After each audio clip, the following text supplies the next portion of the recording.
Right now, think about one big goal you've already achieved. It doesn't matter what it is, as long as you're proud of it. Got it? Good. I don't know how you achieved your goal, but here's what I do know. You were able to achieve it because God designed you to do big things. You have a brain that can strategize, people who can help you, and skills and resources you can use to see your goals accomplished. In the Bible, we read about a guy named Nehemiah who had a big goal too, to rebuild the walls of the city of Jerusalem so that he could honor God and protect God's people. We read about this in Nehemiah chapter 2.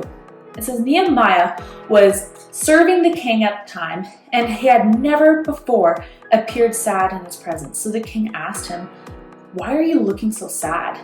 You don't look sick to me. You must be deeply troubled."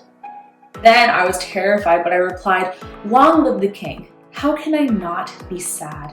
For the city where my ancestors are buried is in ruins, and the gates have been destroyed by fire." The king asked, "Well, how can I help you?" With a prayer to the God of heaven, I replied, "If it please the king, and if you are pleased with me, your servant, send me to Judah to rebuild the city where my ancestors are buried."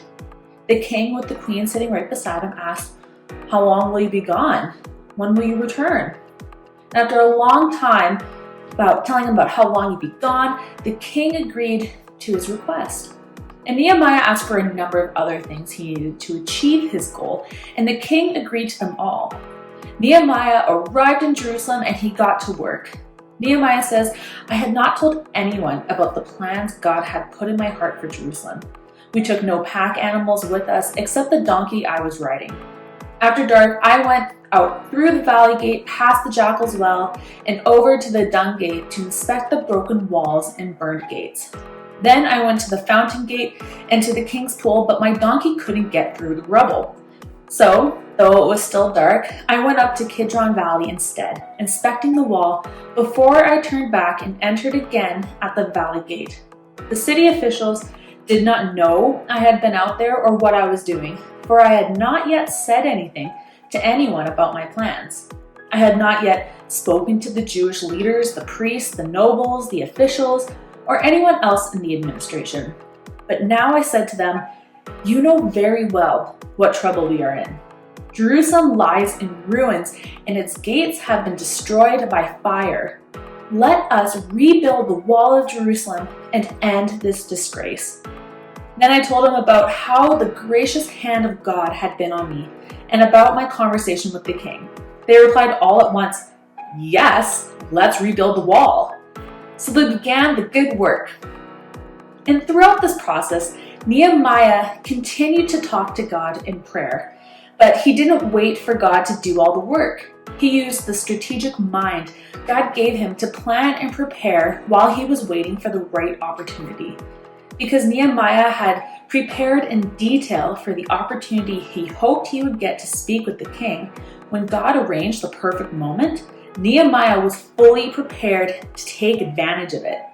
To sum it up, Nehemiah prepared while he planned.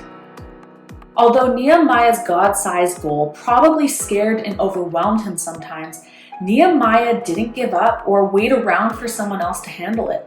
Instead, Nehemiah made a plan. Although Nehemiah's goal was extraordinary, he understood the tools he would need to accomplish that goal were ordinary and already available to him. Nehemiah took the vision God had given him, the skills God had given him, and the resources God had given him, and he got to work. Nehemiah trusted that accomplishing this God-sized goal was exactly what he was made to do. Like Nehemiah, you're capable of doing big things, but I hope the big thing you decide to do are led by the God who made you. You are designed for God-sized goals.